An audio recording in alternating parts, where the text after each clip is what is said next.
pilgrims have gone to the Amarnath Yatra. This was the traditional route.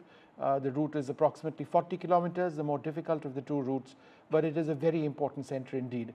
I'm now joined by my colleague Nazir Masoodi, who is who is in Pahalgam, and I'm also joined by my colleague Aishwarya Jain. Let me go across to you.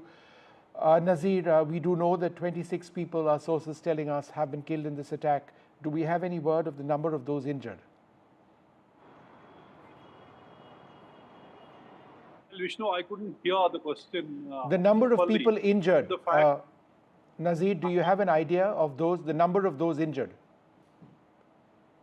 Yeah, number of injured is more than a dozen, and condition of some of them is stated to be critical.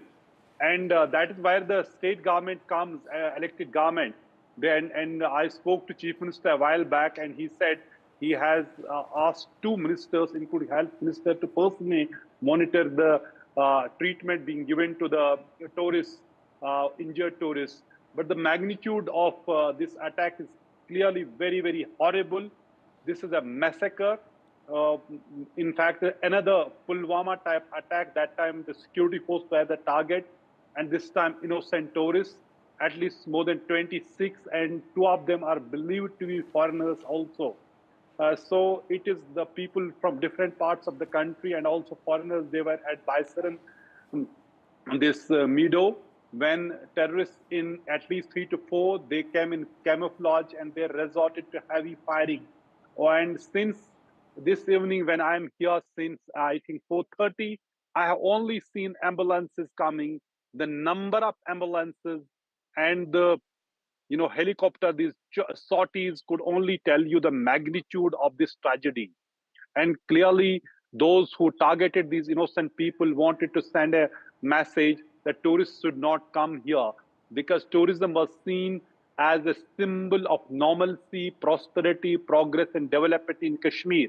And this is what always government was talking about, giving number of the tourists, and they wanted to upset that sentiment. Already there are reports of these, booking cancellation by the tourists, because this has sent a very, very chilling message. And everybody feels to be very shocked here, what exactly has happened. And nobody had an inkling. In fact, just a few years back, Minister Amit Shah was here in Jammu and Kashmir. He was in Srinagar. He reviewed security situation, but nobody has an inkling there could be such a horrible attack, that too in Pahalgam. And in fact, the whole focus was rather on Jammu, where we have seen frequent terror attacks and the encounters. Yes, and not so much in the north. But hold on for a second, Nazir. Let me go back to General Hasnain. So I'm just looking at previous, tragedies. 2019 Pulwama, that was an attack on a paramilitary force, the CRPF. That resulted in the Balakot attacks, India counter-attack. There was the 2000 Amarnath massacre, if you recall, where many people died. So civilians were targeted over there. And the 2024 Riyasi bus attack that took place last year, I think about 6 or 7 civilians died over there in that bus. 9 people were killed in that. There were 9 who died in that. 9 in the, and Riyasi was 9, and 30 people were killed in the month of August 2000 at the CRPF camp, just outside the CRPF camp in Pahalgam itself also. So there's been a series of such incidents which have taken place in and around. I'd also remind you that Pahalgam was at the core center of the kidnapping incident in 1995, when the Al Firan had kidnapped 5 foreign terrorists and taken them along this same route into the Varman Valley. All right, let me just go quickly across. Jen will be with us, to my colleague Aishwarya Jain, who also joins us. Aishwarya, is there any word at this stage on what the Home Ministry is thinking, what the armed forces may be thinking? In terms of responses, we've seen the tweets from the Prime Minister and the Home Minister. Beyond that, is there anything that you have?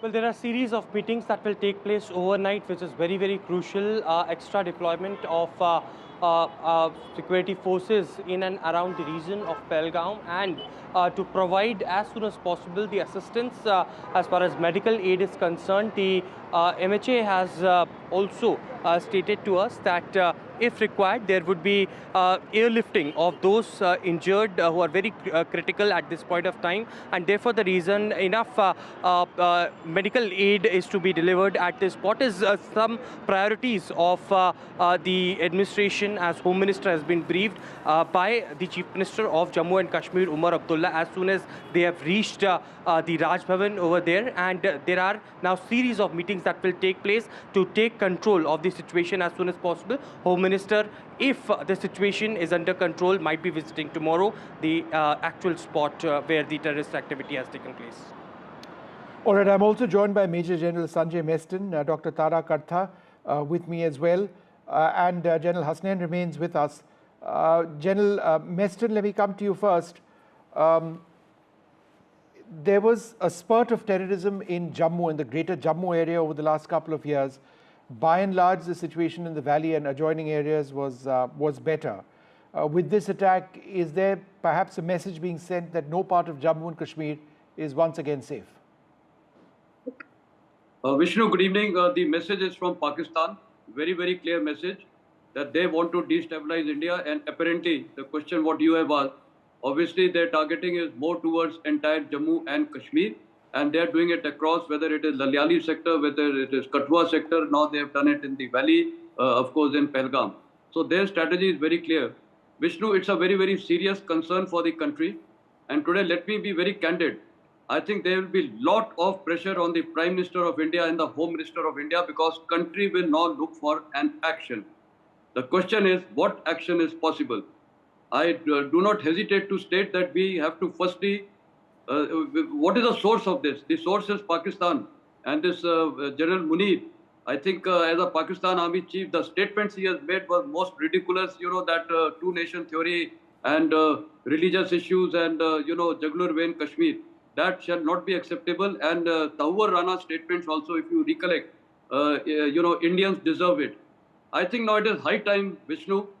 Pakistan deserves it. Now, what are the possible actions I can state, or what are the possible options? Number one, I think India should immediately close the embassy in Pakistan. We should now cut off all diplomatic and all relations with them. We should raise this issue internationally. Luckily, Vice President Vance is also here.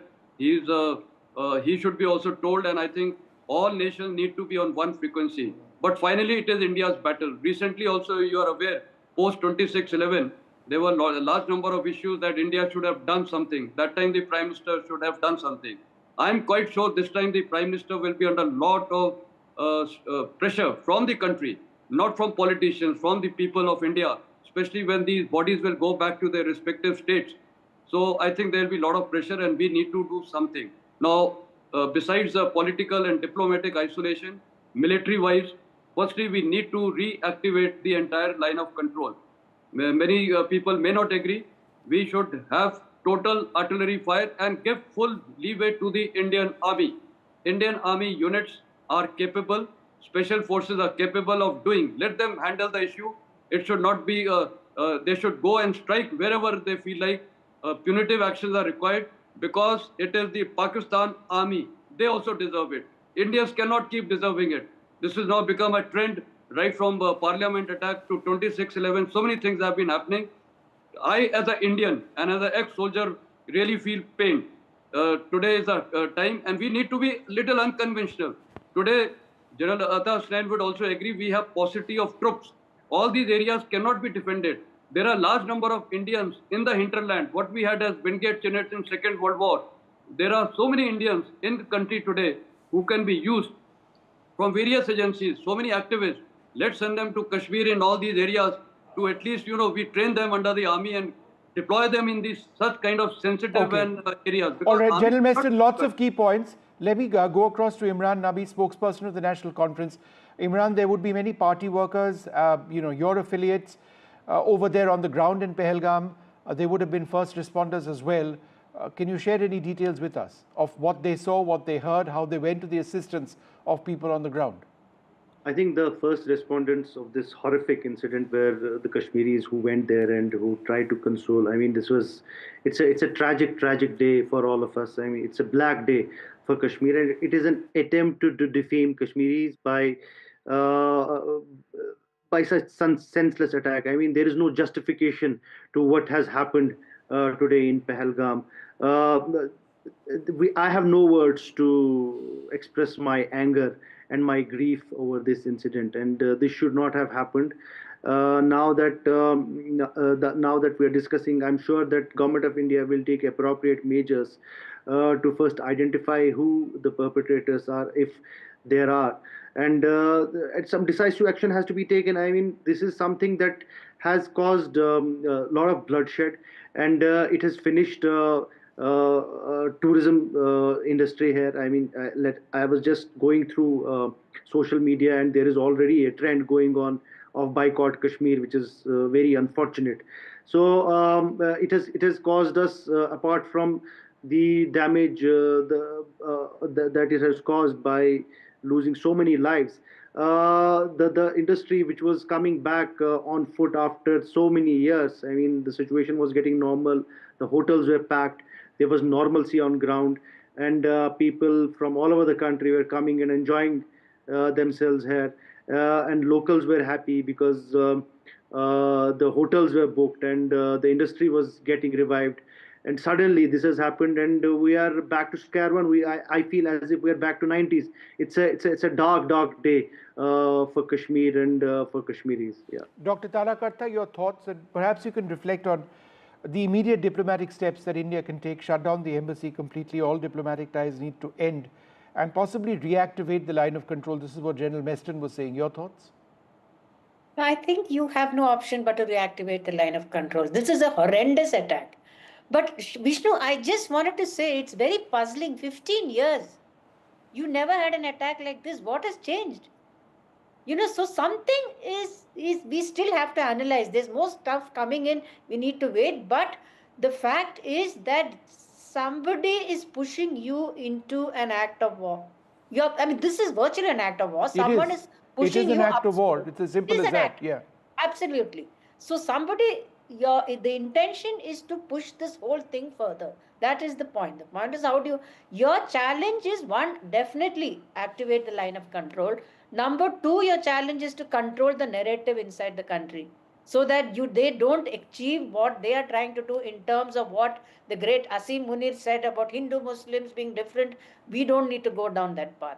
Number three is the fact that the nature of the attack shows this is entirely an outside operation. Locals will never support an attack in the tourist season.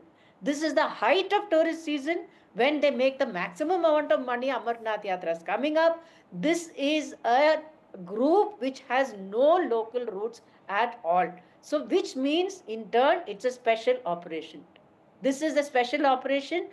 Why it happened just days after General Munir talked about the whole Kashmir chest thumping which he did in Islamabad is something which we need to see. But I am just wondering, because Pakistan is normally very good at keeping the pot boiling just below the surface, and that's what they've done in the last decade. They haven't gone, this has gone beyond that. So there is something you're getting in terms of... No, I think you raised some important points. General Hasnain, as somebody who's fought, and all of you are, General Meston as well, but General Hasnain, who's fought against terrorists, the fact that, and I don't want to go into the details over here on this broadcast because it's potentially incendiary, but the way in which the massacre took place, the way it was systematically done, it just seems to suggest that it would perhaps not be done by locals. There is local sentiment for terrorism. It's always been there. But that what Tara talks about with a foreign hand, in other words, the direct involvement of either Pakistani terrorists or Pakistani forces or the two together is what this is pointing towards. Would you agree? I largely agree with Dr. Tara Karta, particularly on the FT hand, the foreign terrorist hand. There are estimated to be about 70 foreign terrorists both in Jammu and Kashmir. And they can keep moving up and down between the two areas. It's not that difficult. It takes a little time, but they keep moving from time to time. Whenever the pressure goes up, somewhere in the area of Rajouri, Poonch, or in Kathua, the tendency is to try and shift into the valley. And the valley, no one wants to be actually in the valley because the valley, the grid is much stronger here and the targeting is much more focused. So that's one of the reasons why mostly things have been happening in Jammu all this time. But obviously the important aspect was to bring the narrative back into Kashmir. And that's where I completely agree with to interrupt you, Dr. General Karta. Hasnain, once again, J.D. Vance, the U.S. Vice President, has just reacted. Usha and I extend our condolences to the victims of the devastating terrorist attack in Pahalgam, India. Over the past few days, we have been overcome with the beauty of this country and its people. Our thoughts and prayers are with them as they mourn this horrific attack. This is the first reaction, I believe, from the United States, and it's come from J.D. Vance, who's over here. General Hasnain, just reflect on this. I'll bring Tara in as well. The US reacting, J.D. Vance over here. I'm glad that it has come so early. I mean, of course, it had to come because he is in India at the moment, but this would be automatically the US response. This is how the response from the United States has mostly been when it comes to the context of any of the incidents which are part of the sponsored proxy war from Pakistan all this while. But let me reflect on one very important thing which Dr. Karta had brought out, and that is it looks irrational as to why, when Pakistan has got a very, very active Western Front, two of its corps fully deployed, the frontier corps, the FC also completely deployed there, why would it want to shift the focus towards the east at this particular time? This is something which all of us are trying to debate in the strategic community at the moment in Delhi and elsewhere, but not finding answers so easily. Obviously, there's something behind it. It seems that the Balochistan issue is probably irking them to a great extent, and they think they link everything to India, which of course we know is not true. But this is what the problem, the narrative is, that since they are irked hugely by the incidents which have happened in Balochistan, they wanted to give it almost, you can say, in kind back to India in Jammu and Kashmir. General Meston, let's look at three big anti-terror precedents, how India has reacted. The 2016 attack on the Uri army camp, it saw the surgical strikes taking place, right? Then there was the 2019 attack on the CRPF convoy. The response was the 2019 Balakot bombing which took place. In 2013, there were beheadings which took place, and there were retaliatory operations, perhaps even in Pakistan, occupied Kashmir. So there is precedent for strong Indian responses as well. And would you suggest that the way we've responded in the past gives us a clear idea of what's happening next? Yeah, all options are there, Vishnu. Definitely response has to be there, will be there, I have no doubt. On all fronts, whether it is diplomatic, political, but coming onto the military front, I think reactivation of the line of control is essential. And I think this time, the Indian army should be given a full leeway. Wherever they want to hit, how they want to hit, let it be. They will be the ones who will hit it. And even if we want to use Air Force in some manner or even drone strikes, why not? We should do it, and we should be very clear. We should hit at all the terrorist bases, wherever these people are being moved from their terrorist camps or whatever it is, and especially the armed forces, we have got some ability to go and strike. Now, of course, small intrusions, small punitive actions are possible, and certain places along the line of control, we have very, very advantageous dominating heights. From there, we can do so many things. So all possible options are there, but I think this time the armed forces should be asked and be told, you do whatever it is, because we are capable. People from the armed forces are highly capable, and I understand that, General Meston, but General Hasnain, my only sort of concern over here is the selection of targets.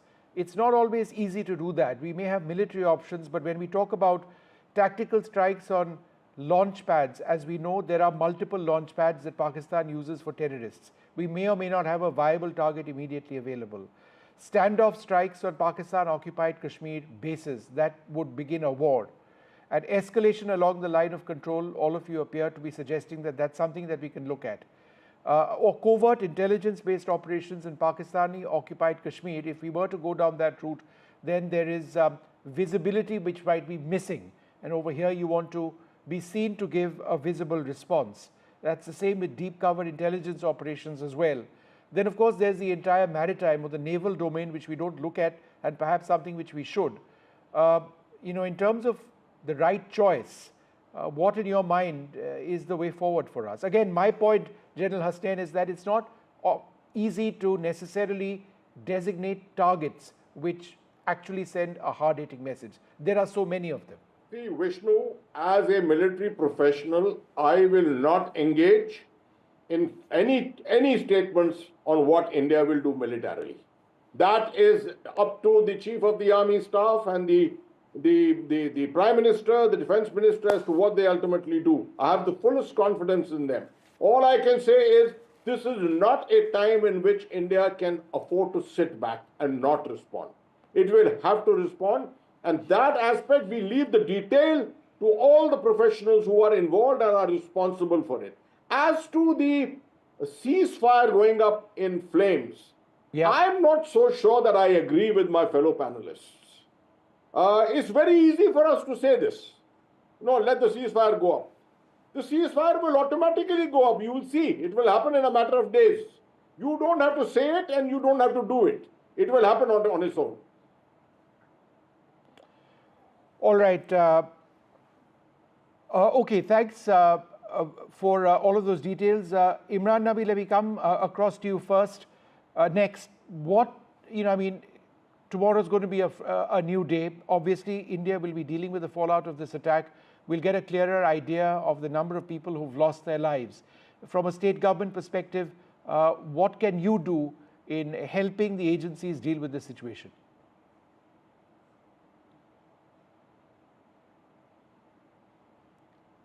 Imran, go ahead. Yeah. Right now, it is Umar Saab has just received the Union Home Minister, and he's briefing him about the situation. And Umar Saab has clearly sent out a message to all the ministers. There are 2 cabinet ministers who are right now with the injured, and they are looking after all the necessary things that are to be given to the injured tourists. And our administration is completely perfectly ready to deal with any exigencies right now. And there are multiple number of hotlines that have been created in both Anantnag as well as in Srinagar district for all the tourists. If there is any need for them to contact administration, our both Srinagar as well as Anantnag, they have created hotlines within these 2 districts, so that if there is any exigency, tourists can contact them. All right. Before I go back to Dr. Tara Karta, I'd like to just remind our viewers about what's taking place. 26 civilians, all believed to be tourists. There would likely be a few locals over there in Pahalgam, which is an area which tourists frequent, one of the most beautiful parts of our country, have been massacred today by terrorists. We know that at least 3 terrorists have been involved.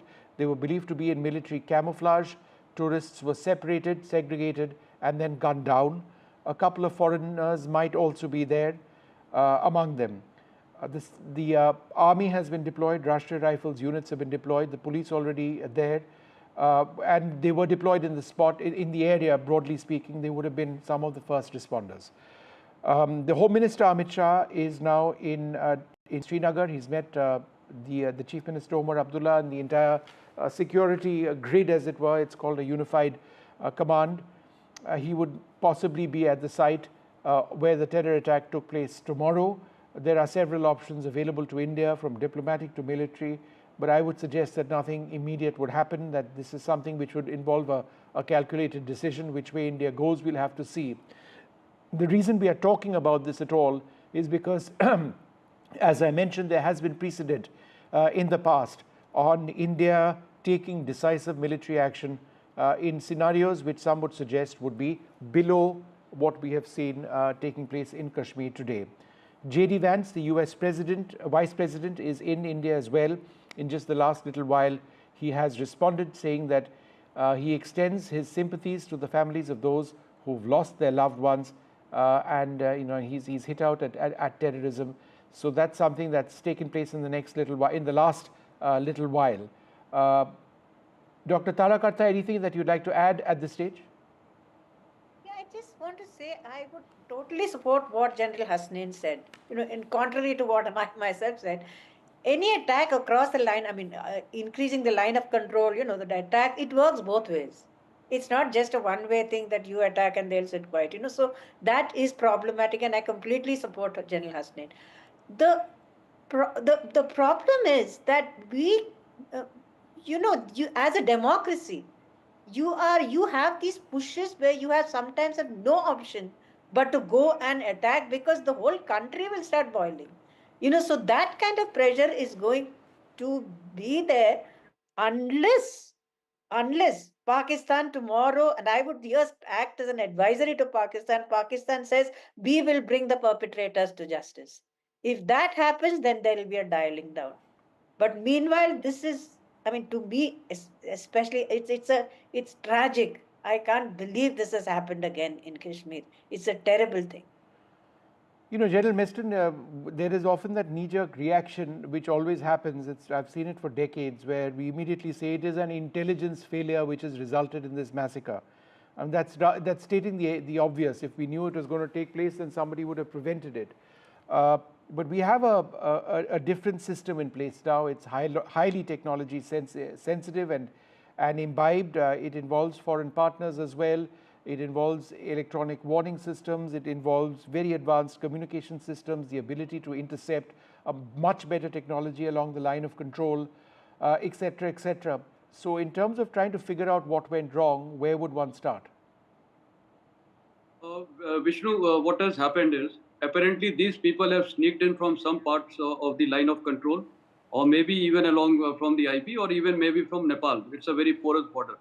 So these people, firstly, we have infiltrated, but maximum chances are they have done it from the line of control. Now, what happens is an infantry battalion is deployed there for about 3 years. If it is high altitude, then it is about 2 years. Otherwise, the rest of the areas, it is almost 2 years. Now, continuously, doing duties on ground. Sometimes, people also tend to be, I would not use the word casual, but, it's taken for granted that nothing is going to happen. And these people also across, they also see the routine, the patrolling pattern and everything, and therefore they start identifying what are the loopholes. Now, as far as the technology is concerned, despite the best of technology, it's happened Israel Hamas, despite the best of technology deployed there, and that was a plain open border. The Hamas had infiltrated, and we know what havoc and destruction they caused. So technology is important, but then it cannot replace obviously the manpower. So that has to be much better now. And of course, intelligence. That is the most important thing, because see, firstly, the start point is Pakistan. So our intelligence assets across in Pakistan, they have to be on the alert, always telling us what is happening. And I think from the Afghanistan front and the other front, we need to again have our assets there, because we are falling short of intelligence inputs as to from where they are likely to infiltrate, when are they going to infiltrate, which areas they are going to select, and what is their targeting. Now, even in this case, it may have happened, that even if they are 4 or 5 in numbers, they have done a detailed recce, something like what 26/11 happened. So that means there are some overground workers who are assisting them. There is no doubt in the Kashmir Valley, they have assisted them, they have guided them, because if apparently they are foreign trained terrorists. So who's taken them at the site?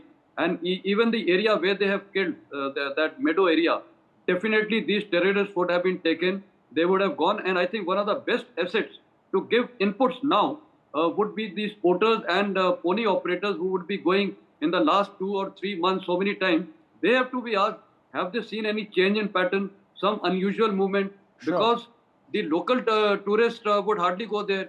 All right, General Meston, hold on to that thought. In fact, I'd like to thank my panelists over here. I'm going to go back to NDTV's Nazir Masoodi, who's on the site. Nazir, what's been happening over there in the last little while? Are there more ambulances, more injured people being moved out of that area? Give us an idea of what's happening in Pahalgam. Well, all the bodies have been brought to Pahalgam hostel, and the injured are also being shifted to different hostels. And government has been trying their best to provide them best health care, best to save the lives. But it has been that there are chilling details what has happened. The men and women and children have been segregated. Men have been particularly targeted in this attack. There are reports 2 of the victims may be foreigners. But since officially nothing has been announced yet, neither names nor the total death toll in this. But what we know so far after Pulwama attack, this is the biggest, worst massacre in Jammu and Kashmir. And the magnitude of this attack is the number of ambulances, helicopter, sorties by the defense, these choppers, army choppers here at Pahalgam since afternoon. And then the response of the government, Home Minister coming all the way, meeting here with the Chief Minister, Lieutenant Governor, and other top officials to devise the response how to deal with this. Since the message of the terrorists was not just limited to Pahalgam, they wanted to send a much bigger message. So clearly response is going to be much bigger. Since, as I said, it is like Pulwama type attack, we know what was the response that time, and this attack has clearly come, rather this massacre, after recent statement by the Pakistani army chief when he talked about two-nation theory, when he talked about Kashmir being jugular vein of Pakistan, when he talked about Hindu-Muslim divide. And we have seen militancy was spreading in Jammu region, and the whole focus was how to eliminate militancy in that area or kill militants in that area. Kashmir was not the focus in that way because it was believed that the calm is actually peace. Perhaps somebody has mistaken it calm and mistook it for peace. Recently, Home Minister was here for 3 days. He held detailed security review meetings, but nobody had an inkling that there would be such an attack of this magnitude, where innocent people, until this morning, nobody had an inkling. Now that people are still trying to come to terms with the magnitude of the loss and this attack, and the way the people have been, asked their names, they have been segregated, then they killed. So clearly shows it appears to be a clear design. They were well prepared, and it's by all aspects what we are gathering. They were not local because the number of local militaries is not even in 2 digits. No, I think, Nazir, you raised a lot of very important points over here, and the fact that men and women were separated, as you say, and the attacks were carried out just sort of reflects how planned this all was. 26, Indian and foreign nationals, primarily Indian, they have been killed in one of Kashmir's worst massacres. In Pahalgam, a major tourist destination. There is an active effort right now to try and track the terrorists responsible for this. But for now, let's keep our prayers for those who are injured and are fighting for their lives. Let's hope that this number, the casualty count, doesn't go up. We're going to take a short break. Up after that, an NDTV exclusive. The US Second Lady Usha Vance is here in India. She spoke to my colleague Harsha Kumari Singh. That's coming up next, right here on NDTV 24/7. Fenesta Windows, beautiful and durable designs. Installation से maintenance की life long customer service. आपके घर में फिनेस्टा नहीं है तो call कीजिए. Find Finer Fenesta. More news that matters. Big exclusive. Tulsi Gabbard. All the parties should accept their verdict with all humility. Why the opposition to it? Why taking bigs? More debates that shake the system. More exclusives you won't find anywhere else. Not just another prime time. Hello and welcome to The Southern View. I'm Veera Raghav. This is the news break and I'm Vasudha Venugopal. This is the last word and I'm Maria Shakil. Left, right and centre, and good evening and welcome. It's a prime time that's unmissable. Gold plus optimistic reflective glass लगाओ, धूप की गर्मी को दूर भगाओ और बिजली का बिल भी बचाओ.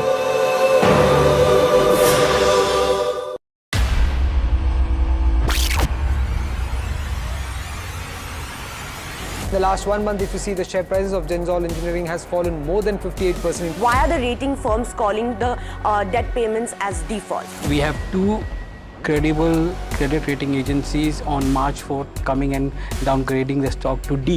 Statements are consistently being proven wrong, and transactions are being taken place which are different from what they were originally pictured to be. The company claimed it would roll out 6,400 electric vehicles.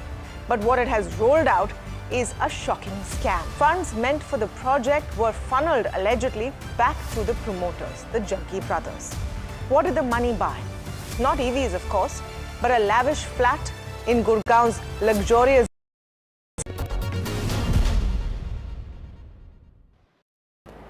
Hello and welcome. We have a very special guest with us here today on the NDTV network for an exclusive interview.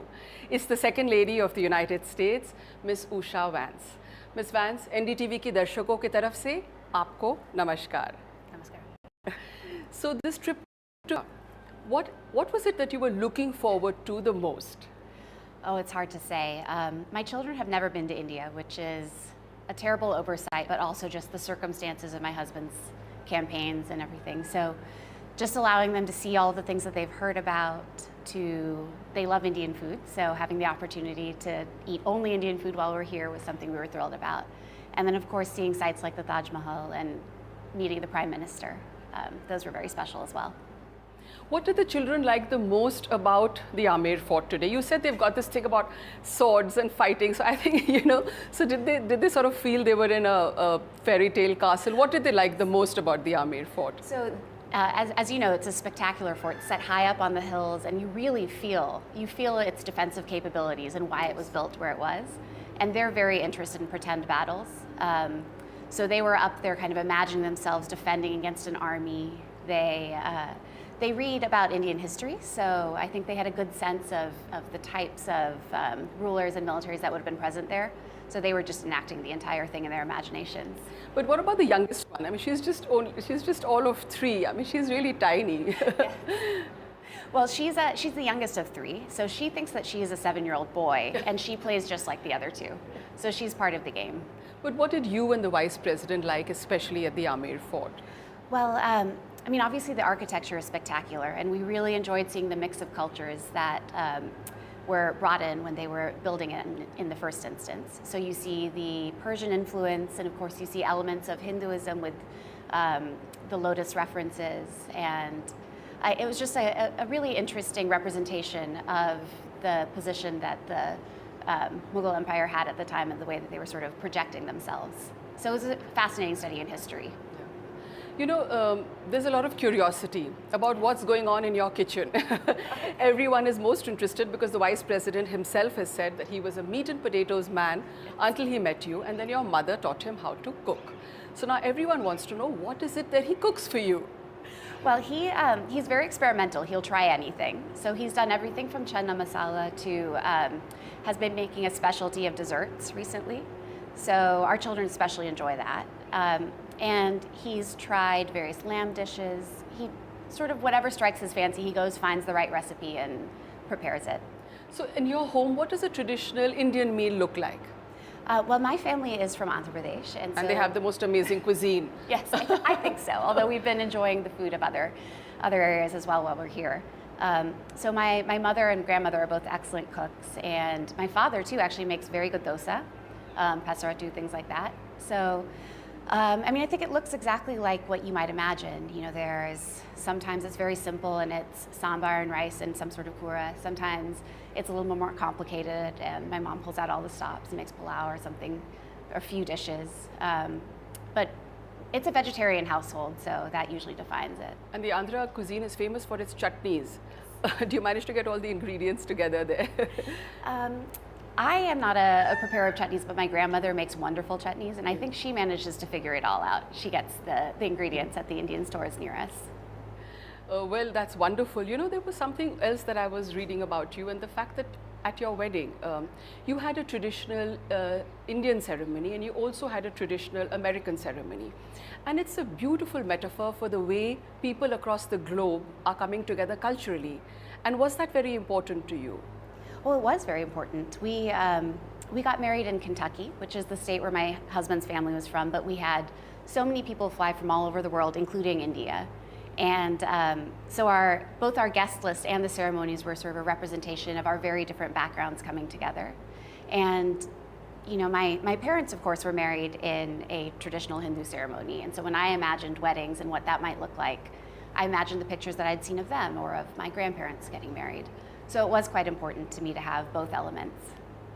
So your next trip now is going to be to the Taj Mahal, to Agra. What are you looking forward to for that?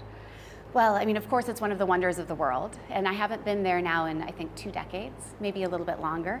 So I've I've seen photos recently. I know it's been beautifully preserved. It looks spectacular. And I know that when I take my kids there, their jaws are just going to drop because they love architecture and they are going to be just completely amazed by what was built here all that time ago. Most children, are they full of questions? What's the kind of questions they ask? Well, right now, as I mentioned, they're very into military history. So there are a lot of questions about that. But my children are also, this is maybe not specific to the Taj Mahal, but they're very interested in the Mahabharata and the Ramayana and stories like that. So they have lots of questions about that, and they're always looking for references everywhere they go. And we've been lucky, of course, to see a puppet show at the Prime Minister's residence, and we've seen, paintings and all sorts of things where they know exactly what the story is just from seeing it on site. So they have lots of questions about those. So what was the puppet show? That must have been very fascinating for them. Is it the first time? I mean, I don't think that's culturally, it's slowly kind of even fading out. So was that something that the children really enjoyed? It was something they enjoyed. We saw a few styles of puppeteering, and they were all executed, so skillfully. But the one that really caught their imagination was actually from Andhra Pradesh. It had these sort of leather, flat puppets against a shadow screen. And that just blew their minds. It was a story of the Ramayana, and there were these different Hanumans who were of different sizes and flying, and it was just spectacular.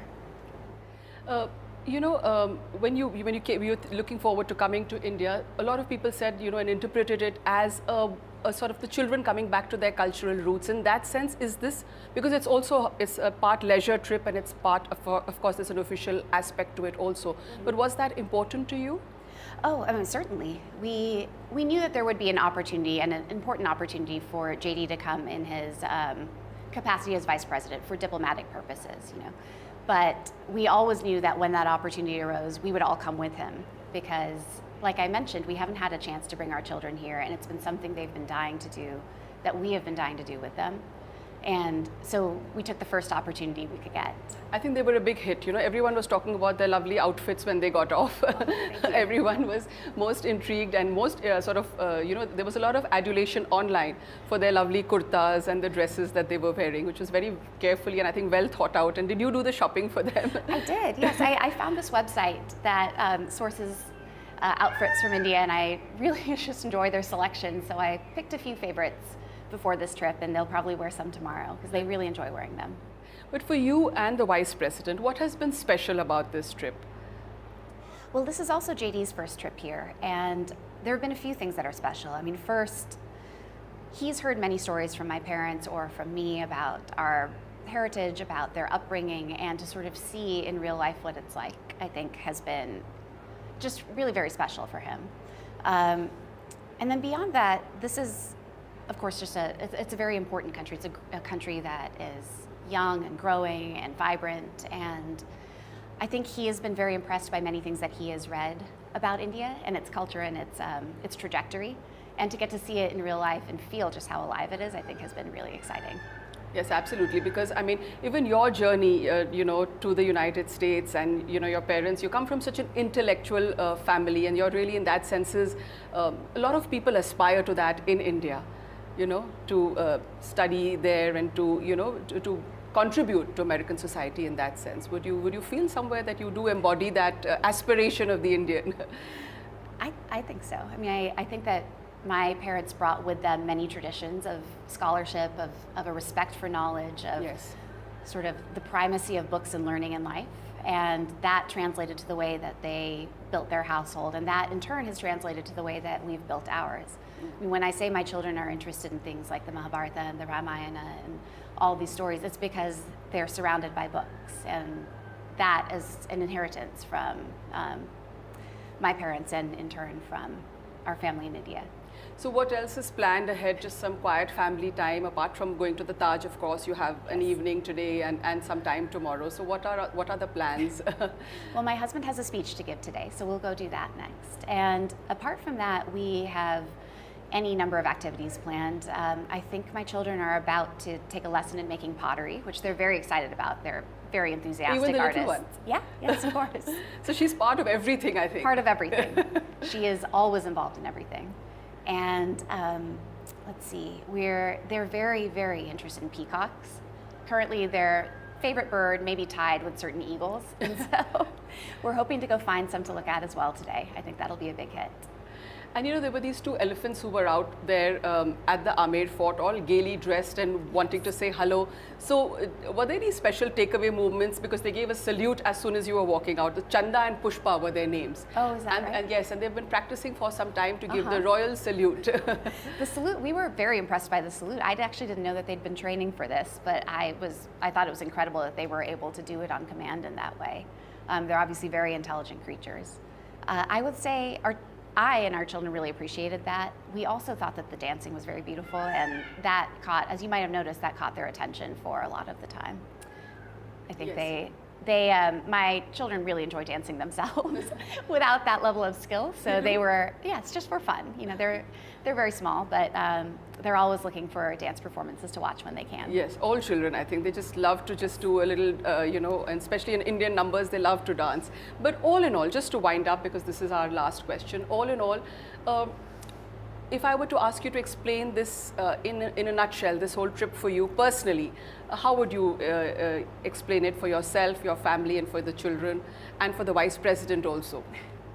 Well, as we were actually just describing it last night, it is in many ways a trip of a lifetime, because while I've been to India many times, it's been something that I've wanted to share with my new nuclear family, my husband and my children. And so we think of it as sort of a gateway, the first of many trips to come, I hope, and a chance to allow them to enjoy something that they've already grown up appreciating and loving. So it's very special for that reason. So thank you so much. और जैसे हिंदी में कहते हैं NDTV की तरफ से from the viewers of NDTV, namaste, and thank you so much for taking out time in what is a very, very special trip for you to speak to us. Thank you so much, Ms. Vance. Well, thank you very much. It's been a pleasure. Finessa Windows, beautiful and durable designs. Installation से maintenance की lifelong customer service. आपके घर में फिनेस्टा नहीं है? तो call कीजिए। Fine, finer, Finesta.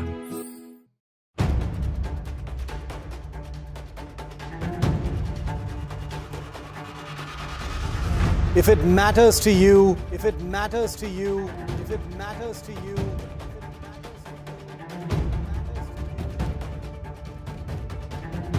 it matters to India. It matters to India. It matters to India. And it matters to me. And it matters to me.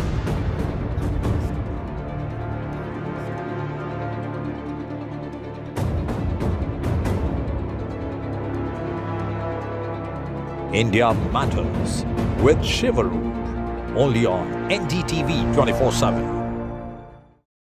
In today's interconnected world, India's voice is more crucial than ever. When India speaks, the world listens.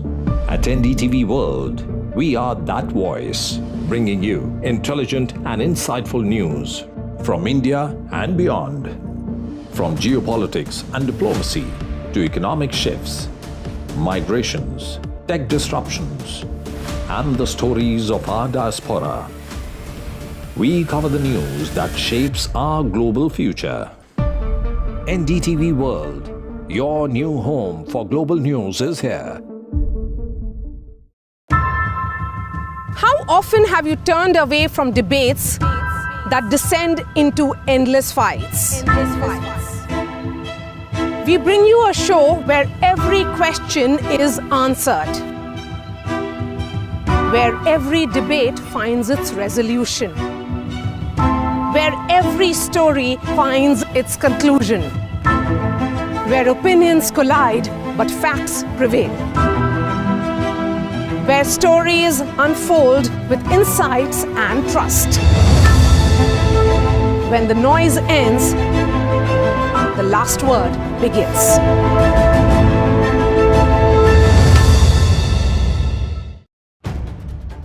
If it matters to you, if it matters to you, if it matters to you.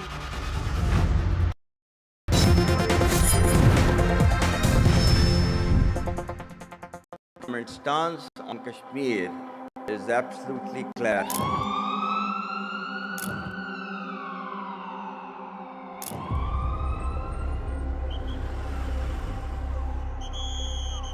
It was our jugular vein, it is our jugular vein. We will not forget it.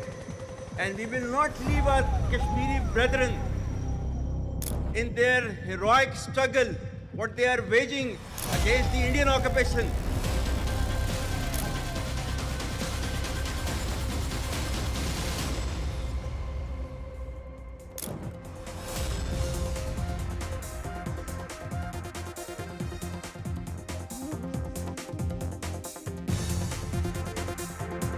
Ladies and gentlemen, wish we could say good evening to you, but it's clearly not a good evening, and clearly not for those who've lost their loved ones. I want you to look at some clear, hard, bold, direct facts on the news night before we begin telling you absolutely anything about anything else. Let's bring up those details, that loud, screeching details in terms of images, in some of facts that you see on your screens. India, ladies and gentlemen, is bleeding tonight. Literally, we are bleeding tonight, because look at these figures on your screens. 26 individuals have lost their lives in this terror attack, this dastardly, cowardly attack that again has been perpetrated by Pakistan. You might think that, are we in a hurry to say this is Pakistan? But I think everything that you will see in the next few hours to the next few weeks will unravel again a clear Pak imprint. This is the bloodiest attack that you have seen on tourists in Kashmir in the last 20 years. The bloodiest ones that has claimed 26 lives. And many of them are still seriously injured, recuperating in a local hospital. The worst attack, ladies and gentlemen, that you have seen since Pulwama. If you thought that a surgical strike was good enough to teach Pakistan a lesson, clearly that symbolism is not working. Let's bring up more details of why these are facts that we all today must be watching very, very closely. Now, how did this attack really take place? How many people were involved is what a lot of you have been asking. So on your screens, we are putting in details. Again, these are all through sources, because this, ladies and gentlemen, is a developing story.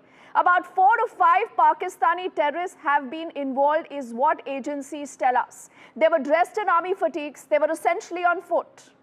So this clearly means that they had some bit of an, support, an overground support that they had. And this, make no mistake, is a calculated act of violence. This is just not any other strike. Because the optics of this, the timing of this, absolutely important to read into. And that is why I say the timing is no coincidence. Remember, the Prime Minister is not in the country. He's right now in Saudi Arabia, but he's apprised of everything, and he has called this, quote unquote, the act of evil. He said, we will ensure that the perpetrators are booked, because this is an India that never forgives. This is an India that never forgets. And let's not forget, the American Vice President is also in the country. He's also condemned what's happened. Those are details that are breaking on the bottom of your screens also. The Union Home Minister Amit Shah quickly spoke to the Prime Minister, and that is where he was directed to fly into Srinagar. On your screens are more images of him already chairing a meeting. And those images again will tell you that this security apparatus is right now only and only focused on giving out the clearest message, not just to Pakistan, but to the world around, that India is not just a soft power. India is no soft nation. We don't have soft edges, but we need to ensure the safety of all our citizens, also foreign citizens, considering that Pahalgam is a place that is frequented by a lot of tourists also. So we let a lot of these details, a lot of these images that are coming in remain on your screens. And let's quickly also connect with our colleague Nazir, who's been there on the ground right from the last many hours, getting you a lot of this information. Nazir, where about you at this point in time, and what can you tell us? We've seen the Union Home Minister Amit Shah there, who's going to be getting into an all-important meeting. What more information do we have about what is happening right now, about the manhunt that has been launched to nab these terrorists? Well, the manhunt is a too small a thing response to deal with such type of, attack, the attack and the magnitude of the attack. It's not about killing 3 militants. Everything is fine. The fact is they wanted to send a message beyond Pahalgam, and clearly response will be beyond Pahalgam. It's seen as a Pulwama 2. And when 40 CRPF Jawans were killed, and after that, this is the biggest attack, but this time it is much more severe, much more heinous, because innocent people, 26, 28 people were killed. 2 of them are believed to be foreigners as well. So what happened, it is the details are really chilling. they are really shocking beyond words. They were asked their names, apparently asking for their religious identity, and then they were killed. And timing of this attack is also very important when US Vice President is in the country. Remember in 2000, in March 2000, when then US President Bill Clinton was in India, the massacre of Sikhs, 35 Sikhs were killed that time. And there has been always any attempt for incident whenever there have been high-profile visits. Home Minister has reached here. He held meeting with Jammu and Kashmir Chief Minister, Lieutenant Governor, and top officials to have a holistic view of the situation. Just few weeks back, Home Minister was here for a 3-day visit. He had a 360-degree view of the situation, but something has gone terribly wrong.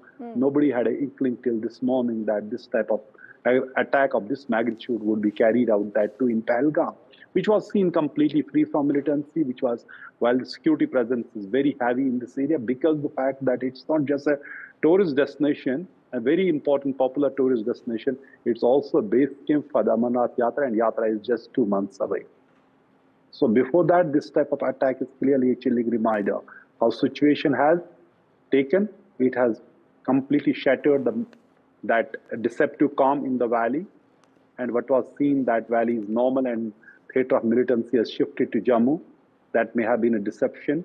It is as much a bigger challenge as it was before, but rather than much more serious attack. Last time when we saw tourists or the yatris being targeted in the valley was in 2017. And since then it was the first attack in the valley on tourists, and never have we seen such an attack of this magnitude happening.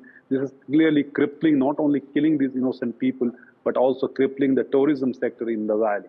Message is very clear: don't come to Kashmir. Because recently we saw Pakistani Army Chief General Asim Munir talking about Kashmir being the jugular vein of Pakistan, talking about two-nation theory and Hindu-Muslim binary. So after that, we see this attack. For whole day afternoon, we saw army choppers making frequent sorties in Pahalgam, and the number of ambulances around clearly shows the magnitude of the tragedy. So several people are injured, more than a dozen. Condition of some of this still critical. Tomorrow, it is expected that Home Minister may visit Pahalgam as well. Yes. But we have to see what would be the response beyond Pahalgam about this incident, because tragedy is still unfolding. It would be a long night for the relatives who have still no idea what exactly has happened, and for the security force also who have launched an operation here. Yes. And a terrible story to report also, Nazir, I must say, considering what we've seen, a lot of those videos that already have gone viral. But we here at NDTV, keeping the sensitivity of the entire situation in mind, remember, are not putting out those videos. But let me tell you, 26. And like Nazir said, whether it is the timing, whether it is the motive, everything is so very important. As I thank him quickly, but remember, I just want to take up from what Nazir just mentioned. Remember the Pak angle here? Whenever you talk of terror, you think about Pakistan, the rogue state called Pakistan, its plausible deniability. Umpteen amount of proof Pakistan says is not good enough to pin the blame on us. But then forget every other proof. If you just rewind to the last 5 to 6 days, you don't even have to, do too much of hard work. There is this Pak Army Chief. I want you to just take the next few seconds before I introduce our panel of guests. That is the man we are talking about. The head of the deep state in Rawalpindi there in Pakistan.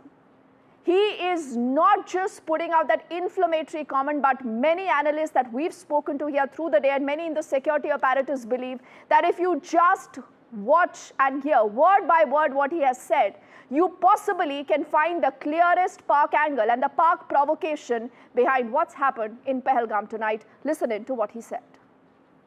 Our stance, government stance on Kashmir is absolutely clear. It was our jugular vein. It is our jugular vein. We will not forget it. And we will not leave our Kashmiri brethren in their heroic struggle, what they are waging against the Indian occupation. And we have fought free war for Kashmir. Well, our forefathers, they thought that we are different from the Hindus in every possible aspect of life. Our religion is different. Our customs are different. Our traditions are different. Our thoughts are different. Our ambitions are different. That was the foundation of the two-nation theory that was laid there. That we are two nations. We are not one nation. So did you hear him in the clearest terms speaking about Kashmir? And that is the reason why a lot of people here in the establishment also believe that this again has a clear Pak hand written all over it. Whether you look at the modus operandi, whether you look at the fact how a lot of this place was wrecked, whether about the targets, because there are also apparently reports of a lot of tourists that got segregated on the basis of religion. Though these, remember, are not confirmed reports, and we will wait for more finality and clarity to come on this story, but we here are reporting what we know about the incident so far. Let's also take this moment to introduce our panel of guests. We have SP Veggie, who's the former DGP of Jammu and Kashmir, joining us. We also have Lieutenant General D.S. Hooda Saab, who's the former Northern Army Commander. Sir, thank you so much for your time tonight on Newsnight. And Robert Dobbs is an expert on intelligence. Robert, thank you also for taking our time on this, very, very important but a very difficult day, I think, as both SP Ved Saab and Lieutenant General Hooda will be looking at these figures coming in, these dramatic images. And with your permission, I want to put forward for our viewers straight questions, because these are straight questions that we will try to find an answer to during the course of this conversation. The first big question now will go up on your screen, ladies and gentlemen, and that has to be about the Pakistan hand here. Is there a clear Pak hand behind the attack that you have seen in Pahalgam? That is right now with a question mark, but I'm sure later, again, it will be proven that yes, there is a clear Pak imprint behind what has happened. What about the timing? And that's the second big question. Timing, that is no coincidence. At a point where the Prime Minister is traveling to Saudi Arabia, where you also have the American Vice President here, because like Nazir also mentioned, remember when Bill Clinton was traveling to India, you had a high-profile attack. When Barack Obama was traveling, again, you had an attack. Because this is a similar disruption tactic that is used by Pakistan time and again. This brings us to our third straight question, that why have tourists been targeted? Because this, remember, has been a one-off rule, though it is not written anywhere, but something that has largely been agreed on, that we do not target tourists, because then you affect the locals here, their livelihood gets affected, the tourist inflow gets affected. But that has been done, that red line, that Rubicon has been crossed. This brings us to our fourth straight question, the role of the Pak Army Chief. And now that you've heard that comment, do you believe that is inflammatory or not? Why is he making a comment like this? Is he someone who sponsored this? Was he aware of this? Did he engineer these? These are obviously questions that we will have to try to find an answer to. And the final, the most important question that a lot of you have been asking. How will India act? Because our response, ladies and gentlemen, can no longer be ambiguous. A surgical strike, symbolism, not good enough. Because this is the rogue state Pakistan. Without wasting time, I want to first get in Lieutenant General D.S. Hooda Saab on his comments on how he sees the entire situation and what is it, sir, that we must be doing now? So let me see, there's you asked the question about whether there is a direct Pakistan hand. I mean, for those of us and, DG Police is here, it's been quite clear to us since 35 years that there is a clear and direct Pakistan hand to inciting terrorism in Jammu and Kashmir. And so when you look at this incident and look at the whole history behind terrorist violence in Jammu and Kashmir, it's been perpetrated by terror groups, largely that are based in Pakistan. What we've seen also over the last perhaps a year and a half is that there has been an increase in infiltration. We've seen terror attacks in peaceful areas in Jammu region that were actually militancy free for almost 10-15 years. And now the targeting of tourists in Pahalgam, and another question why tourists have been targeted. Because I think there is desperation among the terrorist groups to show that Kashmir is unstable. And since they are unable to target security forces, let's look at some weak targets. And of course, there is the messaging of, why at this time, when we have the Vice President of the US here, our own Prime Minister in Saudi Arabia, the attempt to internationalize the Jammu and Kashmir issue. So I think when you look at this one incident, it should be seen in view of the whole strategy that Pakistan has adopted with regard to Kashmir. So I'll stop here, and then maybe we can take this discussion forward. Yes, I think that's an important premise that you've begun this entire conversation on. And though I know, Huda Saab, you have limited time, but if you can engage with us for some bit more time, we can kind of take this story ahead. And I must tell our viewers, these are live images right now coming in of the Union Home Minister Amit Shah, who's in Srinagar. And at this point, past 10, he's chairing that all-important security review meeting. So you're obviously looking at a response that has to come in SP itself. But again, because you worked in that sector, you know the in and outs of everything there, whether it's the terror apparatus, the overground workers. Tell me something, if these were about 3 to 4 terrorists that are believed to be involved in today's attacks, dressed in army fatigues, they clearly must have had some support. Has there been an intel failure here? I have no doubt about that. Without failure, such a major attack cannot happen. And we must admit that, number one. Number two, see, my feeling is it's a very well planned, well racked, with a signal from across the border, the handlers, whoever is handling these terrorists, to execute such an attack. I see all these signs in this attack. Number three, this the wearing of fatigue uniform of the army, paramilitary, or J&K police, whatever force uniform they were wearing, is in fact one of the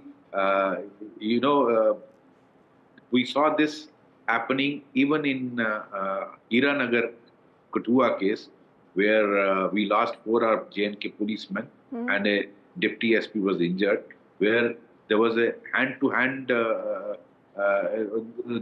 these men actually directly confronted the terrorists. They were wearing this fatigue uniform of the army, and the boys of the J&K police got confused. Probably it's a unit of para. So they said, which unit are you? So they said, we are from para. And meanwhile, as they turned, they fired on them. So I think a pattern is being seen. To create confusion, they are using army fatigue uniform or paramilitary police fatigue uniform, so that the forces or even people get confused. Where these terrorists came and attacked, they were asking whether you are, which religion are you from?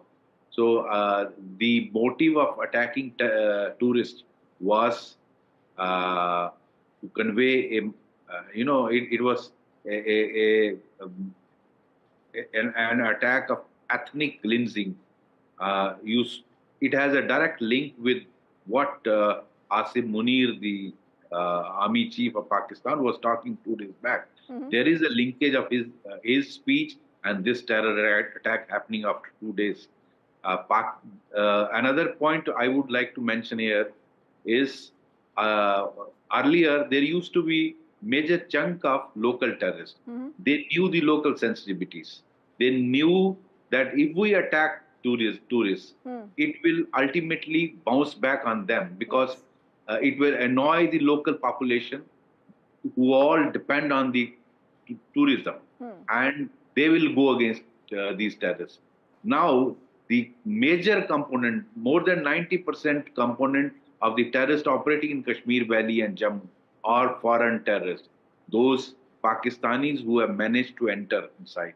Now, these terrorists do not give a food to sentiments of Kashmiris.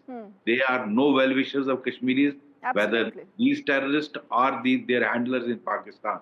So the Kashmiri brothers must understand that it is in their interest that these terrorists are identified, located, and eliminated. Not only this particular group, the other groups operating in Kashmir Valley. Numbers are very limited. We have operated, General Huda, we have operated at a time when numbers were very high. Today, numbers are not that much, but the component is more than 90% is foreign terrorists. So there are, I think, direct linkages of the Pakistan. All these terrorists belong to Pakistan.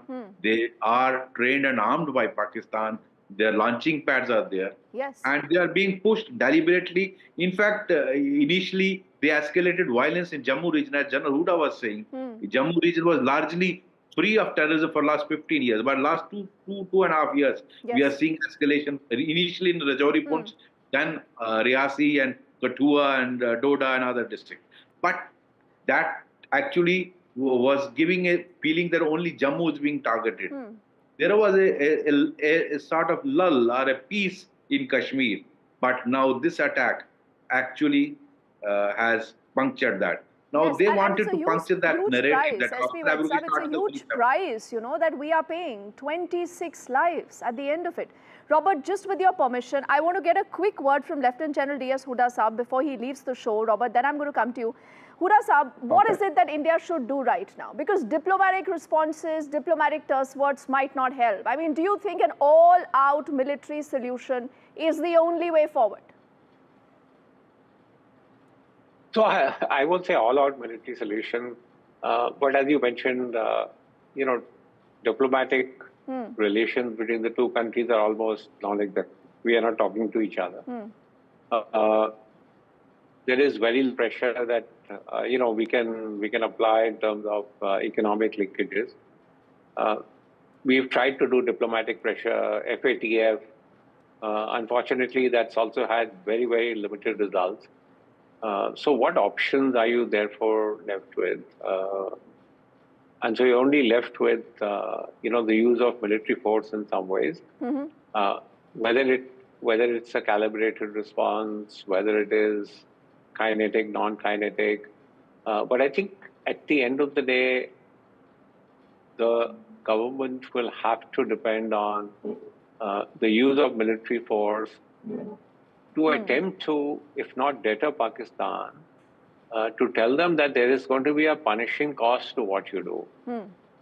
So I think, frankly, that's one option that is left to the government. My only suggestion is this has to be a sort of more consistent response with a long-term strategy in view. We sometimes get sort of, if I may use the word, overexcited about, look, we've launched one strike or we've done this or one that. I think there is more consistency required in how we deal with Pakistan and how we make strategies that is going to deter Pakistan from using terrorism as an instrument of state policy against India. All right. Robert, apologies, I had to keep you waiting, but you know, it's important to understand how we are looking at the situation internally. But tell me something, Robert, what is the big picture here? Will Pak ever have to pay a price? I mean, because India has been bearing the brunt of terrorism for far too long. And still there are a lot of those terror sympathizers out there who want to shield Pakistan. The world will have to wake up, you know, right now, Robert, and figure out that this is too high a price we pay for ensuring that Pakistan gets its weapons, Pakistan gets its diplomatic weight elsewhere. That can't be allowed anymore, Robert. Well, I would agree. I believe that for decades now, Pakistan has been allowed to kind of, you know, constantly cross the line, right? And the United States has used various pressures, military, financial, trade, you know, even, you know, threats of force to try getting Pakistan to behave. And that hasn't occurred. And I would say it's the same for India. They've basically tried everything they can to get them to play decent, right? And I think it's time to take the gloves off of Pakistan. We have to realize Pakistan is not a democracy. It's a failed state. It's a militarized Islamic state that has ulterior motives to creating tensions within the region. And, you know, whether it's their relationship with the Taliban, utilizing the Pakistan Taliban and various terrorist groups within Pakistan to attack India. And I would say another, you know, coincidence is you just extradited Rana to India, right? Okay. Who is also linked to the Pakistan military and ISI. So you just see these constant things happening. And you know, one message I would like to say to the Pakistan military, be careful who you play with, right? Because eventually the United States government is going to step in. And if India would need to launch a preemptive military strike you would not have to worry about the Pakistan nuclear arsenal because the United States has what they call the Nuclear Emergency Support Team, which is basically Delta Force and Navy SEALs that are on call 24 hours a day, 7 days a week, all year long, that are ready to intervene and interdict their nuclear weapons. Okay, So you know, Robert, Pakistan but we thinks must say this, and they can SP push Vedsa people, will they better agree with behave. this, that I think India is well within its right and its capabilities right now to respond in the same language that Pakistan understands. And this is not fear-mongering at all. Only for word of time, I'm thanking SP Vedsa and Robert right now for their time and perspective, with a promise that here at NDTV, we'll continue to get you the best voices, the analysis on what has happened, because that is what the world will be watching now. What do we do next? Let's get you Newsnight's spotting shot.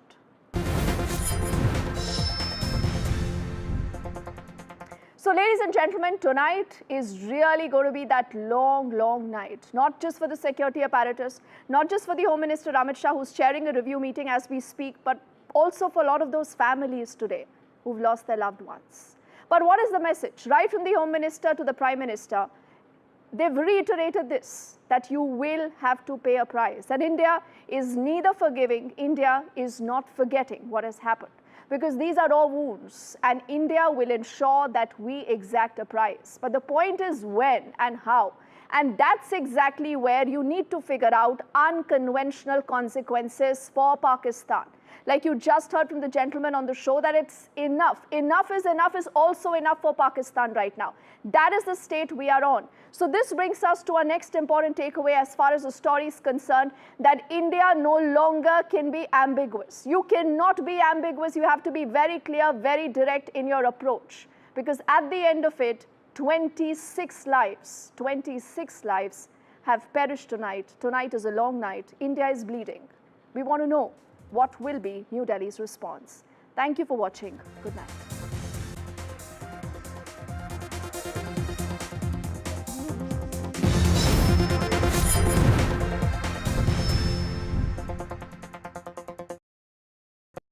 Fenesta Windows, beautiful and durable designs. Installation से maintenance की life long customer service. आपके घर में फिनेस्टा नहीं है तो call कीजिए। Find Finer Fenesta.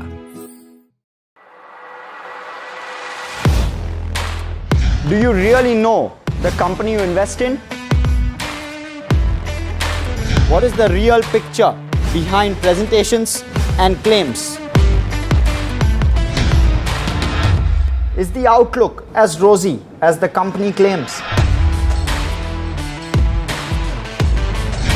Know Your Company, powered by NDTV Profit Research, shines a light on the biggest stock market movers.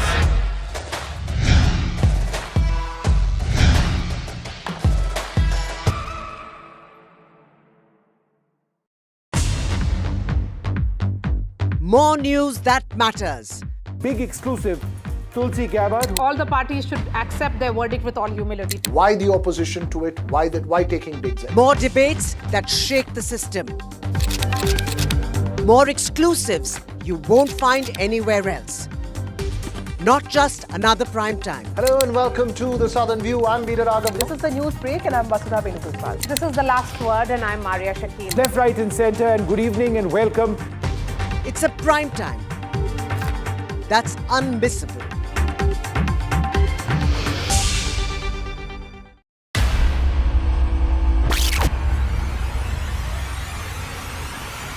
The last 1 month, if you see, the share prices of Genzol Engineering has fallen more than 58%. Why are the rating firms calling the debt payments as default? We have two credible credit rating agencies on March 4th coming and downgrading the stock to D. Statements are consistently being proven wrong, and transactions are being taken place which are different from what they were originally pictured to be.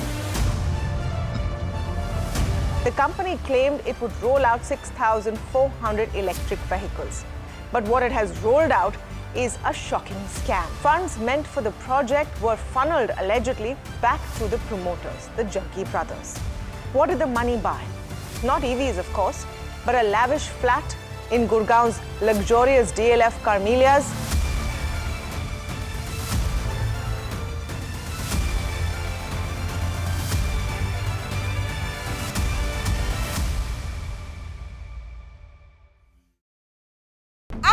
reporting on all issues big and small from Andhra Pradesh, Telangana, rest of South India, bringing you all the action, all that you need to know, all that you want to know. The energy of Maximum City is infectious. I bring in that energy in our news coverage from financial capital Mumbai. Covering from the southernmost part of India over the last 23 years, I bring in-depth and 360-degree coverage from the Dravidian heartland. The land of Mishti is also known for its bitter politics. I have seen much water flow under the Howrah Bridge, covering Bengal in all its vivid colors.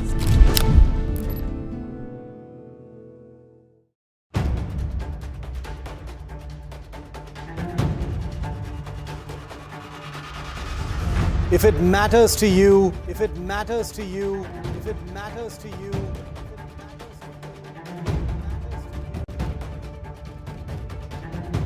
it matters to India. It matters to India. It matters to India.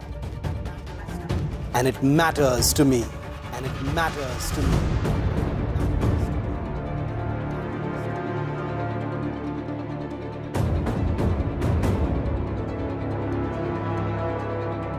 India Matters with Shivaru, only on NDTV 24/7. In today's interconnected world, India's voice is more crucial than ever. When India speaks, the world listens. At NDTV World, we are that voice, bringing you into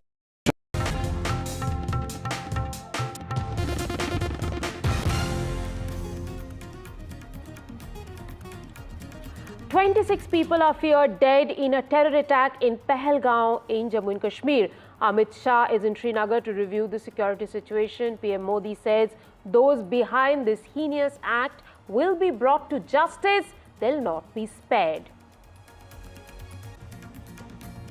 In the PNB scam, Mehul Choksi's bail plea has been heard.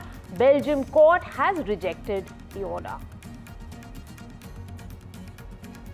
Maharashtra Chief Minister Devendra Fadnavis clashes with Tamil Nadu CM M.K. Stalin over backlash claim, firing a salvo at Stalin. Fadnavis says the main question is, why are you not open to multilingualism and have a problem if someone wants to study in Hindi? Supreme Court grants interim bail to the mother of the teen accused in the Pune Porsche crash case that killed two software engineers after the speeding car hit the motorbike in May last year. Once and family enjoy 4-day tour in India. Usha Vance tells NDTV that we admire India and its culture. JD Vance hails PM Modi, finalize trade deal terms.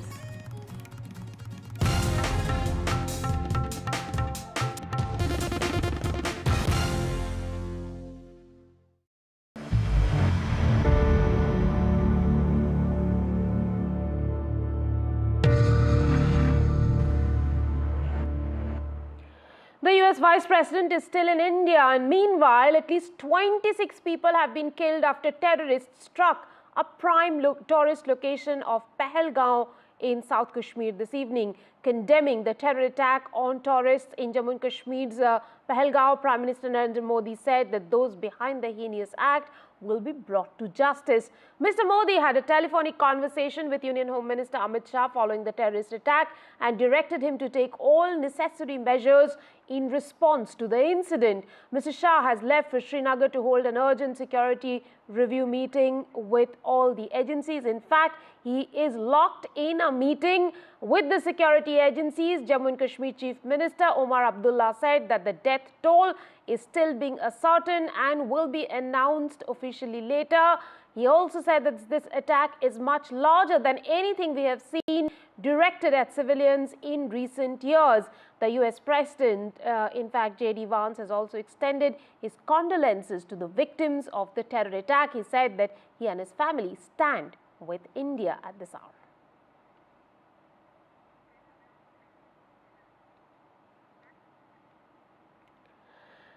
Meanwhile, in the story of the PNB scam, a court in Belgium has rejected the bail plea of fugitive Mehul Choksi, a key accused in the 13,500 rupees crore Punjab National Bank loan fraud case. A three-judge bench heard the arguments before ruling against granting bail. He was arrested in Belgium last week following an official request from Indian authorities.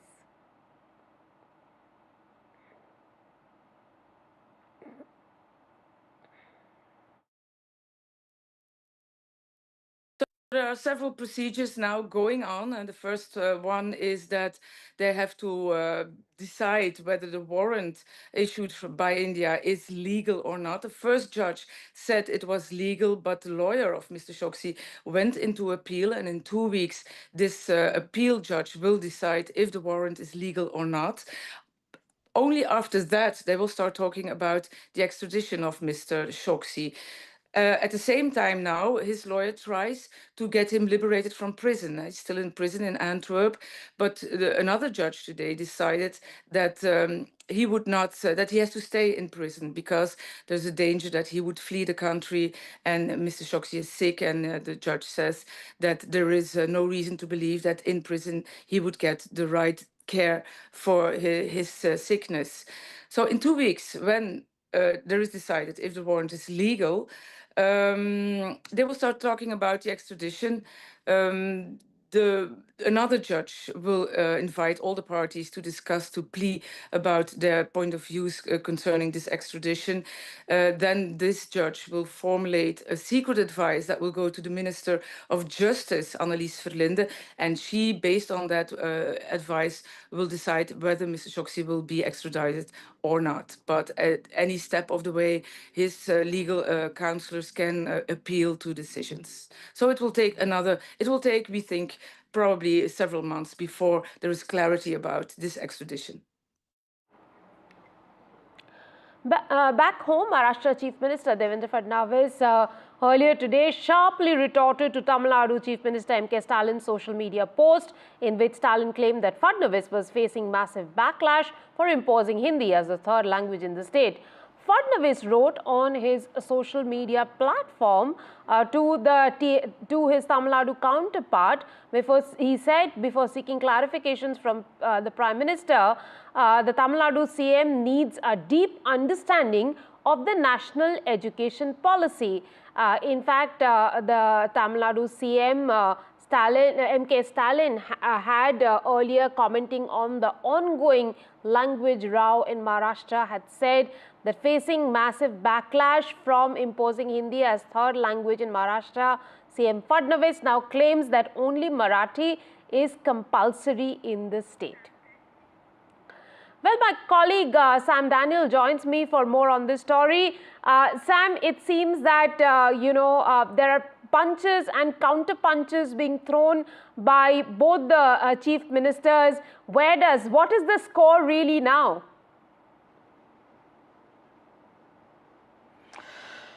Well, Rika, it has become a battle of words between two chief ministers, M.K. Stalin from Tamil Nadu and Fadnavis in Maharashtra.